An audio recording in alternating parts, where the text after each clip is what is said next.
A letter of official complaint from Corvus Dimwalker, Druid of the Dappled Wood, to his noble mercy Lewin, Count Palatine of Ulek, and Druidic Hierophant of the Sheldamar Valley. Your Arboreal Eminence, I write to you about a matter of grave concern regarding mendacity and skullduggery within our confraternity of hinterland stewards. I speak of the miscreant who calls himself Dax, Druid of the Elderwood. This disreputable individual shows a profound ignorance of and disrespect for our venerable traditions, and brings contempt upon the good name of our order. I first encountered this buffoon some years ago when he set up his hermitage beside the little stream that runs by the oak circle down from the hillside cave where the black bears rest in the winter. When I politely informed him that he was within the bounds of my own protectorate, he took offense at the very idea of my holding the franchise to the Dappled Wood. Now I have kept my title registration up to date on each and every son's crowning since my first year as an ovate. It is not fitting that I should be spoken down to by some mendicant moon warden. More troubling was our most recent run-in which I found him poaching from amongst the creatures of my domain. His claim was that an eccentric and wealthy widow of Littleburg had begged him to gather some small beasts, to dwell with her and ease her loneliness. He emphasized the word wealthy several times, as if that somehow entitled him to a selection of my forest's most fundamental lagomorphs. I sent him packing, covered in rabbit bites, it must be said. Additionally, though not a matter of primary concern, the Elderwood isn't even a place. It is a material.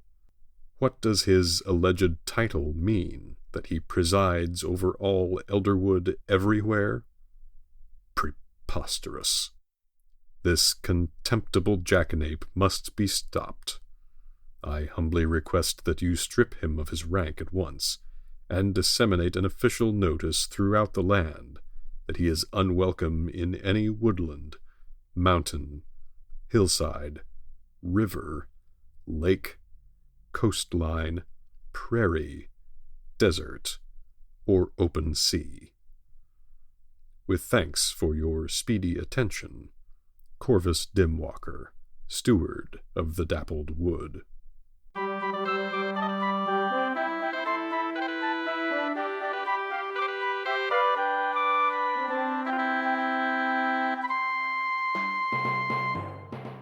If you follow the ashen path out from Dead Man's Cross, you will find the House of Black Lanterns. There, if you're willing to wager that which you cannot imagine losing, you stand to win the very stuff of dreams. Of course, if the tables don't suit your interest, the house also offers some of the finest dining, entertainment, and lodging in all the Shadowfell, thanks to the efforts of its unparalleled, if eccentric, staff. Welcome to the Chimera, a role-playing adventure podcast. Our current game is the House of Black Lanterns, which takes place in the venerable campaign setting of Greyhawk, but kind of off to the side of it, and which we play using Simple World by Avery Alder, a pared-down version of Apocalypse World built to allow players to easily create their own powered by the Apocalypse hacks. I'm Vin LeBate, and I'll be playing Lizzie, the bartender.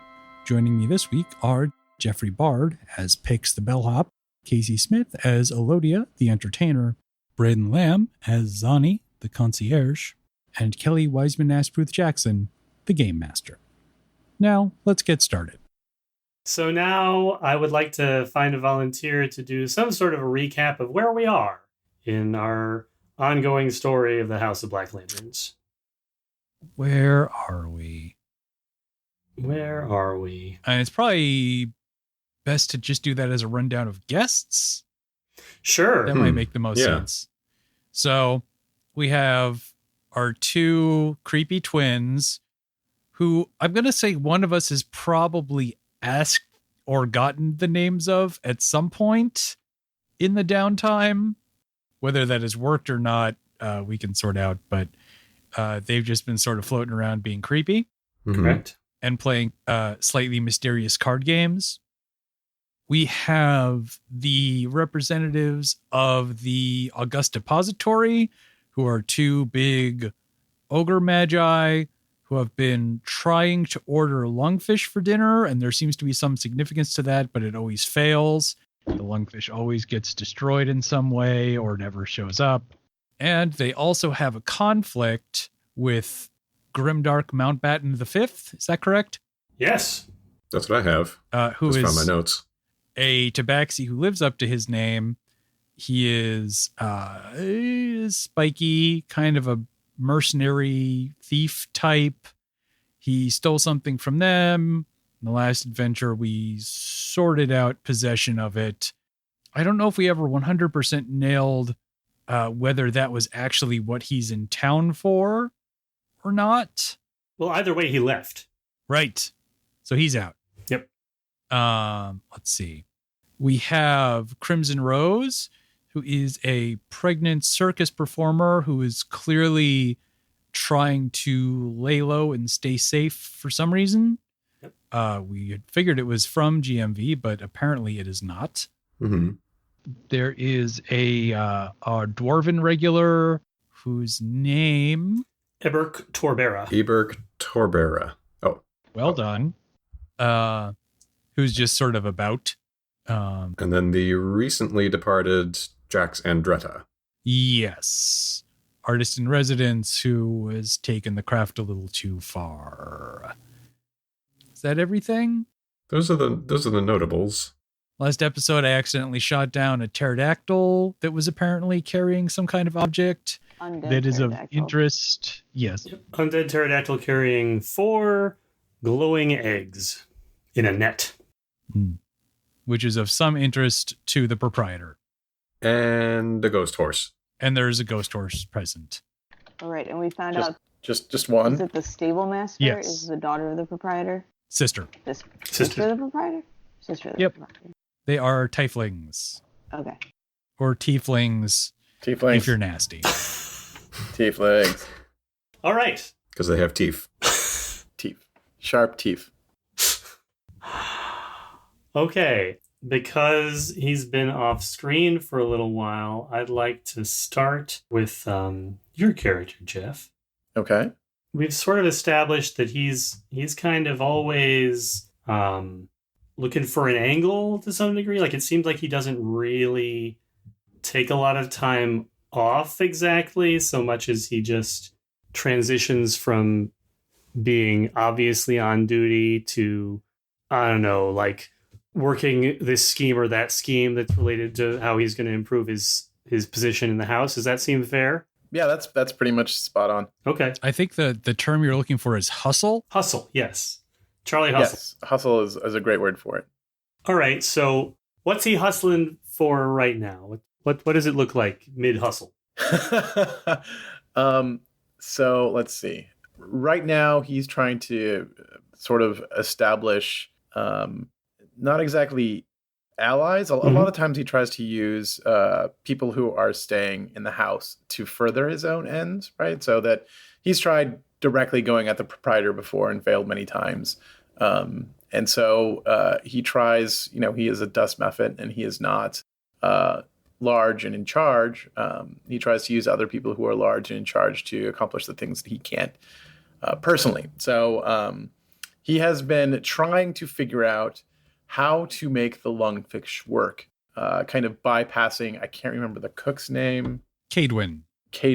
Kind of trying to do it so that he can deliver the lungfish personally, outside of Cadwin trying to accomplish it herself.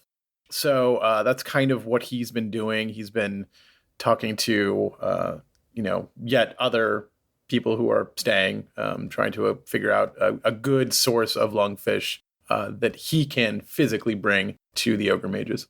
I think the most recent plan that we haven't put into action yet, should you want to poach or tank it, is that Zani is trying to get a hold of a druid to summon a lungfish directly into the hotel? This would not be something that Pix would tank, right? He would find a way to take ownership of that and credit. So sure, that's probably actually what he's. Well, you could tank it if you have your own plan. Well, again, Pix is an opportunist, right? He will take what is given to him and what is presented to him and try to turn it to his advantage. So he's not going to actively mess with or get involved with preventing the druid from summoning it. He's going to, hopefully, once the druid summons it, somehow get it into his hands and deliver it himself, and then take credit for it. So he's not going to do any more footwork than he has to. Right. Okay. Good to know. And Vin, when we left off, you, I believe you were talking with Mirtha, the tiefling who is both the sister of the proprietor and in charge of the stables. Yeah, I think that was the last time I was on screen. So was there a specific thing you wanted to accomplish in going to see her? If I recall correctly, I left the injured beast in her care, and she was going to bring it up to her brother because it had maybe some significance there. Well, it certainly is odd, right? Yeah. But I think mostly Lizzie was trying to get that thing to a place where it was, under the care of someone who had some idea what to do with it. And then, if at all possible, nope the hell out of there. She's perfectly friendly with the stable master, but she does not want to have a whole lot to do with a large injured undead animal. Okay, so this is less an avenue of investigation for her and more like, okay, I'm going to do my job in the sense of reporting something and making sure that it's... Yeah, crisis control. Right, okay. Sounds good. Then so that sounds like, Pix is kind of doing his background thing, but kind of waiting to opportunistically move. And... waiting to opportunistically move on this thing. If he's ever waiting, he's got something else he's doing too. Okay. So what's the other thing he's doing?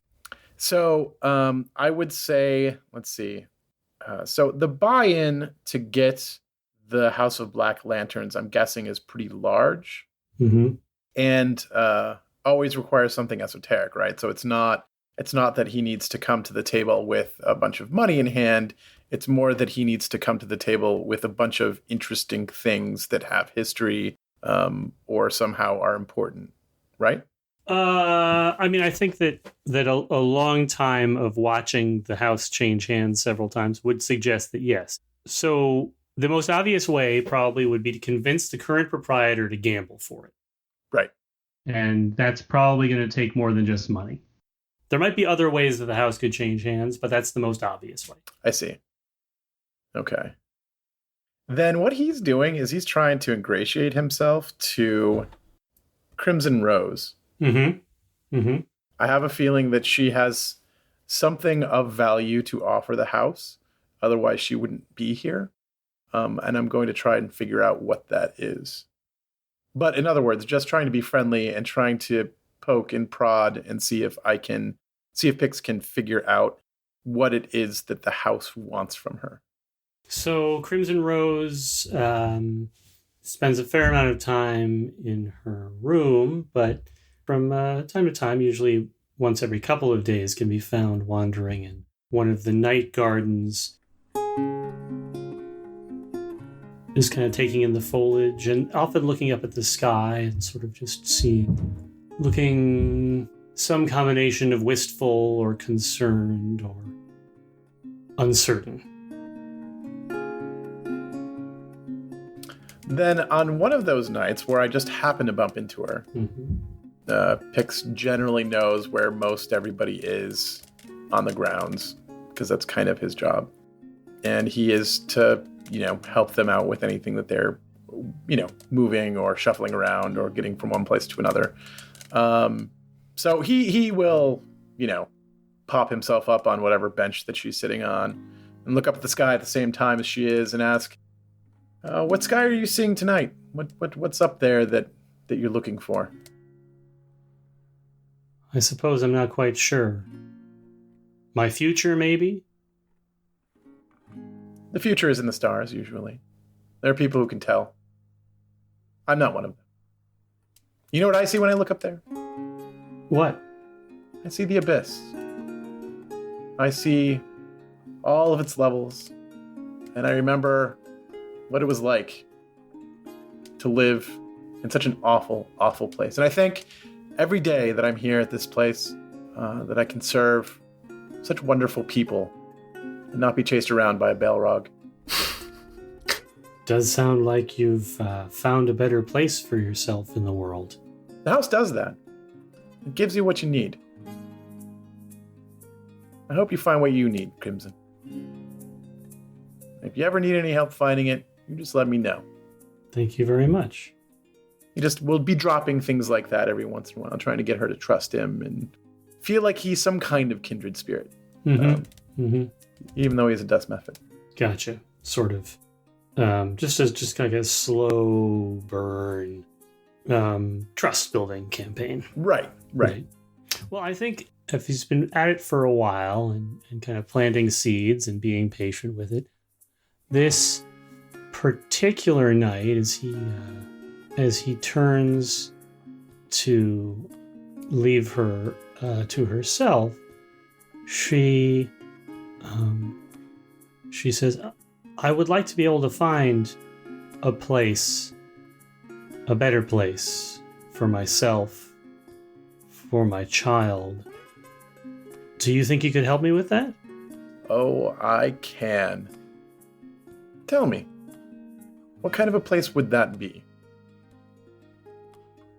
She looks thoughtful again, like she's trying to imagine something that she doesn't have the imaginative potential to actually encompass, right? Like you're trying to stretch yourself to come up with something truly new. It's always tough. It would be brighter there and warmer and safe. And that's not where you came from, was it? She laughs a little bit at the idea. No, it was not where I came from. Decidedly so. Yeah, the house is not a bright place, is it? No. And it's a place of transitions. It's certainly not a home. Don't get me wrong. It has its significant charms. I'm grateful for the respite, but this isn't any place to raise a child. No, obviously not. There are some strange children here who would play with, but I will keep an eye out. And if I find a place, or I hear of a place that is warm and safe and bright, I'll let you know. There is one thing that I should tell you, though, friend to friend. The house has a way of asking for payment. You should think about how it is you're going to pay for such a thing. Because sometimes the house doesn't let go. But I'll let you know when I find something. She looks grave at that statement, but also nods with a sort of resigned understanding. It's better to face these things head on, I find. It's good to know what you want. The next part is grabbing it and taking it and making it your own. That's what I've learned from serving the house for as long as I have. We'll get you home. We'll find out where that is. You have a good night.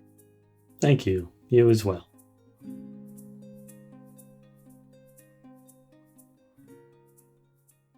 Meanwhile, let's check in on Zani and Zani's plan to enlist a druid. Talk to me about this, Braden. Zani has been in the correspondence booth whispering many messages to many moths, sending them out. It's been especially hard at this time of at this confluence of stars or whatever it is. There's apparently some kind of moot that all the druids go to at this time of year. Druid conference. Mm-hmm. Druid Con. Dragon Con. So yeah, it's just been trying to track down whatever druid is available. Doesn't already have plans. He's been pulling in a lot of favors because he's very. This is his goal now. He feels like he's on a run after semi-successfully satisfying the needs of the representatives from the August Depository as well as Grimdark Mountbatten V. Okay. He's got a real can-do attitude, which he hasn't in a couple hundred years, maybe. So he's working the moth switchboard, basically, right? And the moths come in and they whisper the messages to him. Is that how it works? He whispers a message to a moth. The pattern spreads on its wings, and the recipient is able to decode that code. Right, but when messages come back, incoming moths, he decodes the patterns on their wings. Okay. So, he's sending out moth messages. He's getting back moth messages. Eventually, a moth flitters in, kind of wonky, like flying a little bit funny. He gets a hold of it to read the pattern on its wings, and the pattern is kind of garbled, and the pattern starts to move a little bit while he's trying to make it out. Shh. Settle down, little one. Tell me your story. And it's something about there's this big druid moot, as you mentioned, and it means that there's a real shortage of capable practitioners of the ancient ways, but luckily there's one who is available, and it's almost like the message is still being written while you're trying to read it. There's a lot of kind of preamble. It's kind of frustrating in that it won't get to the point. And eventually, the messages truly run out of space on the moth's wings. And Zani is reading this aloud and clearly puzzling over it. The moth just sort of shakes and gyrates a little bit and then just poofs into a man. Goodness gracious. Human, apparently at least, covered in hides and animal skins, very unkempt, scraggly, light brown beard, very bushy eyebrows, moderately pale skin, you would guess Auridian. And when he poofs into existence, he's initially facing the wrong way. So he poofs and his back is to Zani, and he sort of looks roundabout and then has to turn around and try to look like I meant to do that. It is I, the druid you seek. I'm afraid I have not had the pleasure. I am Zani, the concierge at the House of Black Lanterns. And I am Dax of the Elderwood. I am here because you need a druid. Yes? This is true. And I am such a one. You're such a one as you will never meet in 5 lifetimes. That should have me covered for quite a while, then. I am very glad to make your acquaintance. If you will step with me out of this cabinet. Yes, it's quite crowded in there for 2 people, so he steps out. So out into the main lobby. He's got bits of undergrowth and tree branches here and there tucked into the various folds of the pelts on his body, and he's tracking mud everywhere. Sonny is not going to comment on it right now, but he's making a first thing, as soon as this guy is out of his eyesight, he's going to summon a couple of unseen servants. Well, that cabinet is sort of it, like getting out of it, you go into the lobby, right? Mm-hmm. So in the lobby, there's, one of the ghostly members of the staff is scrubbing the floors and looks over, sees Zani with this guy who's just basically a walking mess. Like As Zani is leading him out into the main lobby, he sort of off to the side snaps and gestures points a finger into the cabinet. Okay. To direct the unseen servant. The unseen servant does sort of a Marge Simpson, but obeys. Now then, Dax, I'm not quite sure how much of our situation here you may be aware of. I'm not sure. I'm aware of far more than you can possibly imagine. I don't recall contacting you specifically, so I will just give you a refresher. We have had a deuce of a time procuring lungfish for some of our guests. I'm hoping that you are able to summon a lungfish for us. We can direct you to the kitchens. If there is a lungfish with whom you are displeased, that would be preferable, I believe, as this lungfish will be a meal. Ah. When I heard from the North Wind that you were looking for a druid capable of summoning a lungfish, I was not made aware that you had the intention of eating it. I thought you were just looking for the company. Well, as companionable as lungfish are, I'm certain. As a druid, you are no doubt aware that creatures eat other creatures. I hope that I am aware. Do yes. not. I hope that it would not be against any codes of yours to perform such magics for the express purpose of meal. Not as such. I mean, obviously, one animal eats another animal, which eats a plant. It's all part of the mystical cycle of life, you understand. We druids appreciate this on a much deeper level than you could possibly imagine. I am quite well acquainted with webs. He brushes away a cobweb. I suppose, then, that this would be worth something to you. Of course. I am not sure how familiar you are with the House of Black Lanterns, but our methods and matters of exchange are uncommon, shall we say. We have some ordinary currencies, but if you also have need of less material things, we may also provide those. Simply name a price you deem fair. Dax inclines his head and says, 1 lungfish. Yes? Yes. 1 lungfish. Probably one of the ones I'm less friendly towards. I'll make you this deal.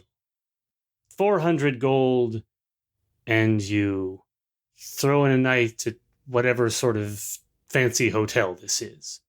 Zani inclines his head, sort of searches the crown molding a little bit. Does this seem fair to him? I mean, at this point, your guests have gone without the meal that they ordered for weeks, right? Mm-hmm. The combined price of all the lungfish they have not been served certainly totals out to more than 400 gold by now. Mm-hmm. It's got to be. It's less than like a healing potion, isn't it? Like a good one. Yeah, if you want to measure it against conventional prices for magical items, it's definitely this is for magic on purchase. This is definitely a low price. Dax, you should be suspicious. It's so low. Dax.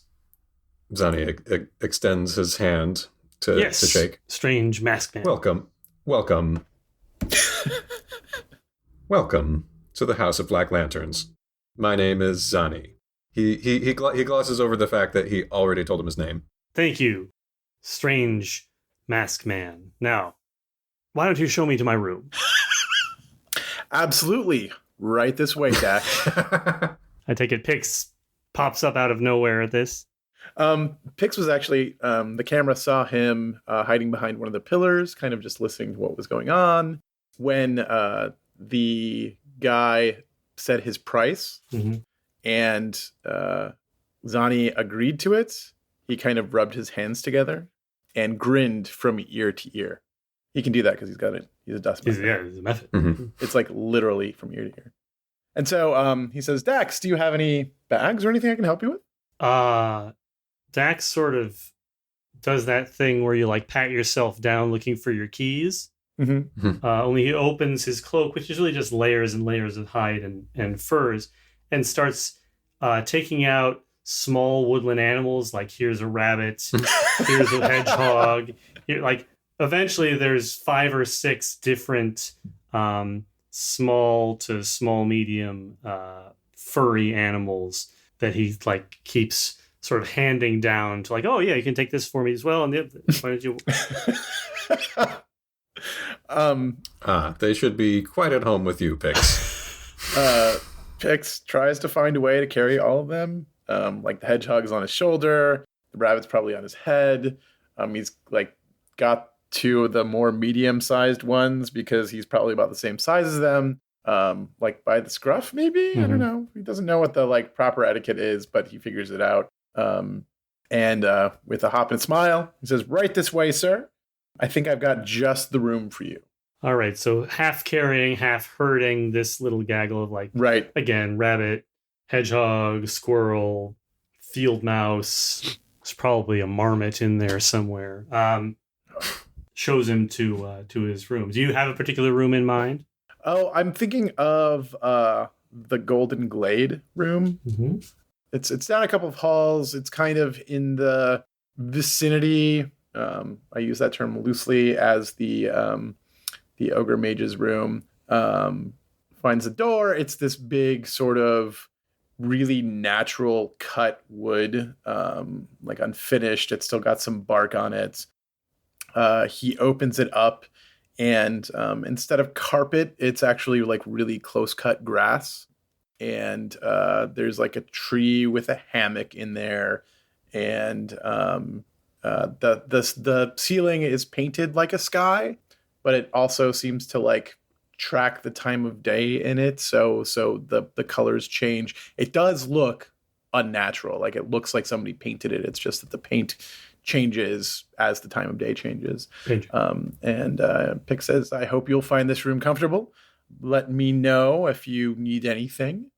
So the animals, you get them to the cusp and there's like sort of grass on the floor and they're just off and away and they seem to be enjoying themselves. Dax stands at the threshold of the door and looks in and looks around and like, this is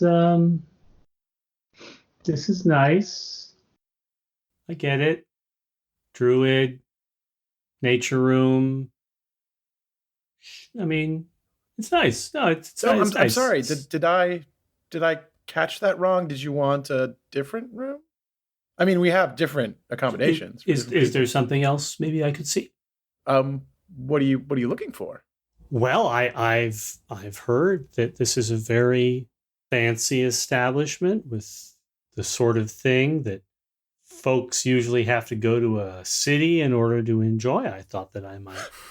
I've been living in the Elderwood for a long time. I thought maybe I'd experience some of that city life I've heard so much about from the mice, I think I catch your drift. The house chooses the room for the individual, but I have a close relationship with the house, and we can get you upgraded. Certainly. I would have to. I saw you talking with Zanny out there, and the strange little masked man. Yes, the strange little masked man. He's our concierge. But I feel like you already agreed on a price, correct? Well, I like to think that all terms are negotiable. Oh, yes, certainly. Everything is negotiable at the house. I believe that you were providing the house with a lungfish or some kind of fish. I believe it was lung. It could be sword if you'd prefer. That's pretty easy to do. Just a few changes in the incantation, and you got a swordfish, buddy. What? I love this guy. Well, I mean, for the price of 2 lungfish, I could upgrade you to our Emperor's Suite. Does that sound good to you? That sounds very amicable. 2 lungfish, 2 rooms. He closes the door with the animals still in it. I'm sure they're going to enjoy that very well. They seem pleased as pie about it. So please, my good friend, lead the way to the Emperor's Suite. Then we'll get you 2 lungfish. Quick as you please. All right. Pix turns around, and opposite the door, the I can't remember, the Golden Glade. Mm-hmm. There is another door across the way, and this door is looks like a normal hotel door. There's nothing special about it. It's very unassuming. He puts his giant keyring into the door, opens it up, and as he opens it up, there's this kind of chorus that kind of starts singing as he opens it up. It's like, ah. And the door opens up, and there's this kind of very nice, gentle golden light filling it out. And it's this very impeccable, marble trimmed, kind of like a small, what you'd picture in a palace, right? It's not nearly as big as a palace, it's a size of a hotel room. But everything is done in marble and gold, and there are these luxurious carpets laid out. There are furs, nice furs, not his furs, but really nice, very expensive furs kind of laid out over the bed and the furniture that's in the room. And there is a giant marble tub there. It has running water. It's already drawn for him. And there is also this fish tank in there that is empty but has water in it. And Pick says, "Would this do, sir?" He brightens up and definitely, you can read on his face that he's happy about it. And he says, "Yes, this should do very nicely. Thank you so much, my little winged friend. I'm just gonna prepare myself for the ritual. I'll see you shortly." He firmly closes the door in Pix's face. Okay, fair enough. Zani decloaks behind Pix. Pix, you pestiferous passel of particles. Why, thank you, Zani. The Golden Glade. What's wrong the with Golden Glade? What? He is a druid. Of course, he is used to roughing it. This is the House of Black Lanterns. We are posh. We are perfection. Oh, Zani, you don't have to remind me of that. Did you at least tell him which was the bath and which the fish tank? I believe, and I have trust in our guest that he will be able to figure that out. He's a druid, after all. We don't want to make assumptions. I would warn you, Pix, not to try to rise above your station. I've been watching you. I know better than most, even better than you, that this house does not take kindly to outside possession. Oh, Zani, that is a lesson I learned a long time ago. Don't worry your little head on that. And I believe I learned it well before you. What, 5 minutes? This is another of their they keep arguing about who was here first. Mm-hmm. Anyway. No, that's a good place to cut away to the bar.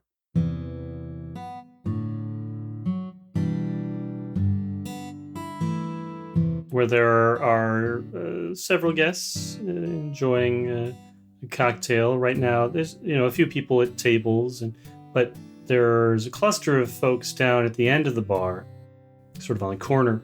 That includes Eberk Torbera, that dwarven semi-regular guest of the house, and another longer-term resident, an Iridian human named Purton Waverly, and Yippee-I-A, the ghost horse that came up in the last episode. And as we cut to the bar, we are too far away to hear the details of their conversation, but somebody said something very funny because the whole group erupts in laughter, except for the horse, which doesn't make any discernible emotive response. But the group as a whole is clearly enamored of it. And Purton, looking a little bit worn, as he always does, is sort of like the guy whose collar is perennially like bent out of shape, right? Like he never looks fully put together. He wanders further down the bar to where Lizzie is, still laughing, still like clearly can't get over it. Like,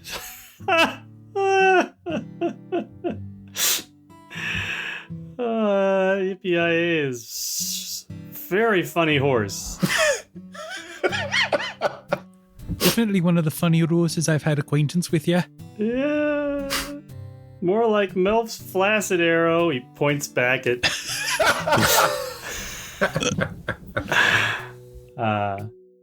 I'll have another, Lizzie.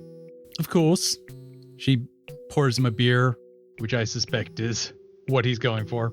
Mm-hmm. Yeah. Yeah. Definitely. Good to see everyone's in high spirits tonight. Yeah, I think there's just something about tonight. It feels like it's going to be a good night. It feels like my luck's finally going to change tonight, Lizzie. I'm really feeling good about this one. Lizzie smiles and nods and has heard that sentence from many people many times before, and from him several times specifically. She pushes over a small bowl of pretzels as well. Always someone's night. Usually the house is. Shh. He eats from the pretzel bowl a little too quickly and a little bit too hungrily. Oh. As he drinks his beer and continues to chuckle to himself. Kacey. Mm-hmm. What are you up to? In the bar, on the stage, what do you think? So what are we at hours wise? I think we're somewhere maybe around the doldrums. Okay, and that's like mid-afternoon. Yeah, pre-dinner. Yeah. Pre-dinner. Yeah, so she's probably not performing. This is probably a time when either there's like a little, sort of the pianist is just sort of playing background music, or maybe there's a small timey act that's just doing something kind of this quiet otherwise space where there wouldn't be any performances. And she, often retires up to her room briefly to change or take care of whatever other stuff she does when she's not down at the bar and performing. And she comes down to the bar.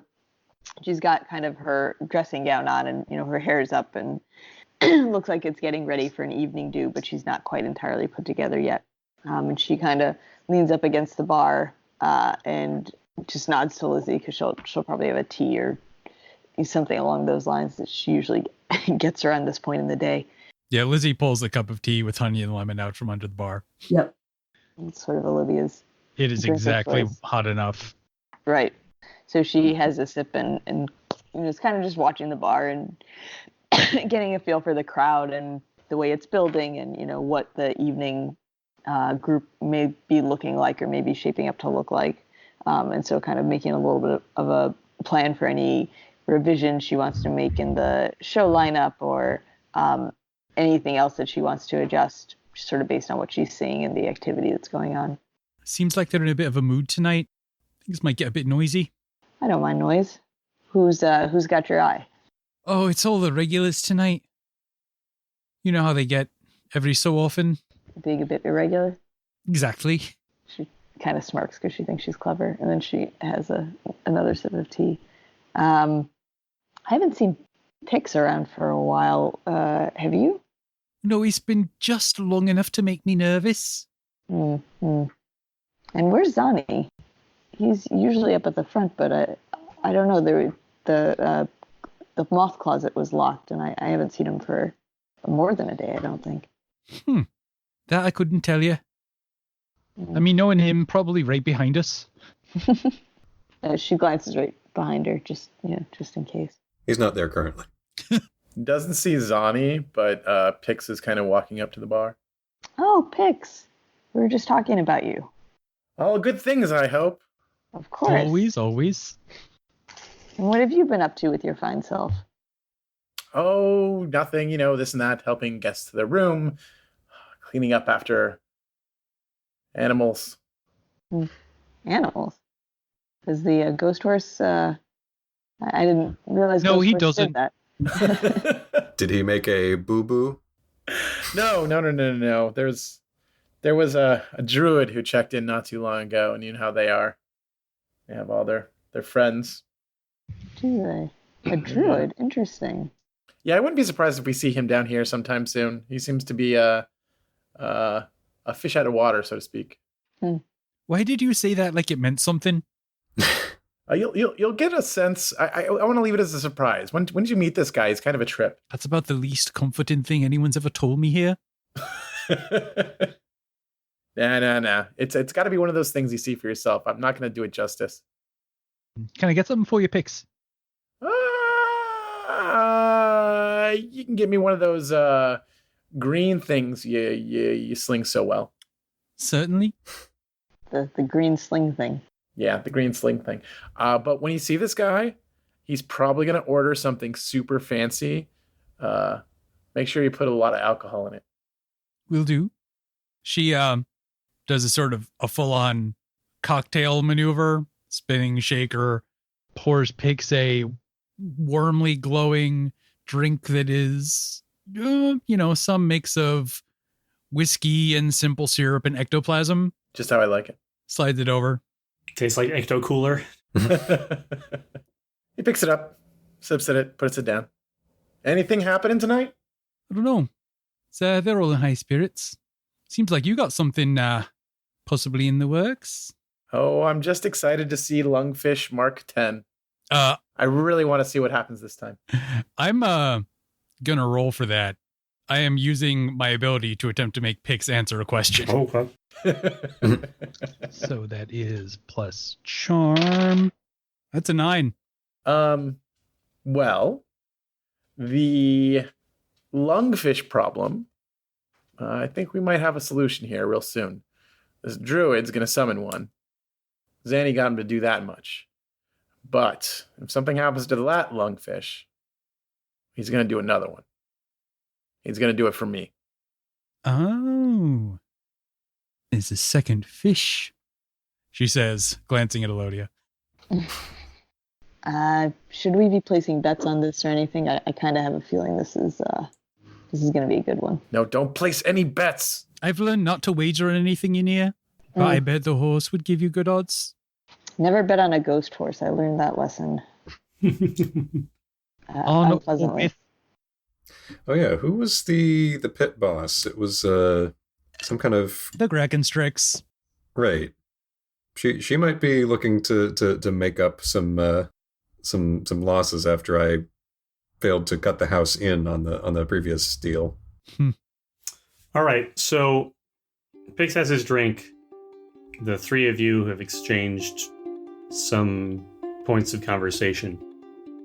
This is when a relatively sizable party enters the bar. And that party includes a blonde, probably Eladrin woman. So fair features, pointy ears, tall, lithe. Wearing a green, mostly green, costume of some kind. It has that quality where it's like she's very definitely clothed, but it's not covering a lot. It's actually the design and cut is very reminiscent of the outfit that Crimson Rose showed up in. And she's also got an enormous boa constrictor over both shoulders. There's a man, completely bald head, no facial hair, and no apparent body hair, and no shirt. and he's covered in tattoos, like tattoos all over his torso and his arms and his face and his head. There is a woman with somewhat indeterminate skin tone, right? Like darkish features, but so some melanin, not the most melanin. Long black hair, wearing sort of almost like a gentlewoman's riding outfit, right? Like relatively tightly tailored pants and a vest and a shirt with one of those flowy collars and frilly cuffs, and a sword on a sword belt at her waist, and the proprietor, who again is a tiefling, pretty tall, so like at the very upper end of normal human, of what's possible for human height. Horns, a tail, eyes that glow a little bit. This group enters the bar.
That's it this week for the Chimera.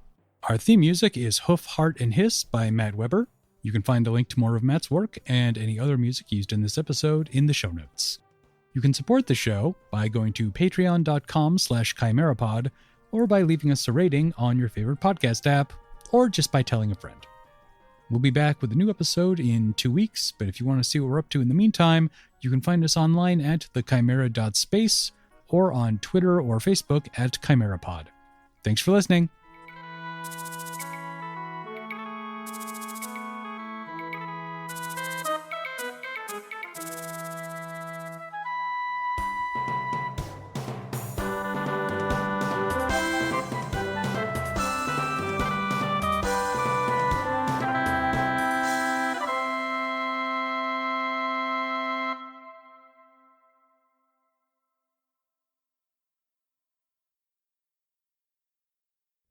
Five, Five, 4, four, 3,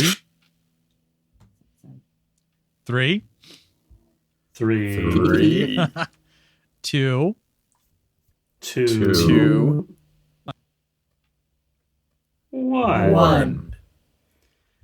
See, that was pretty good. That was a good one. Getting better. All right. It was a fresh one. That's a good one.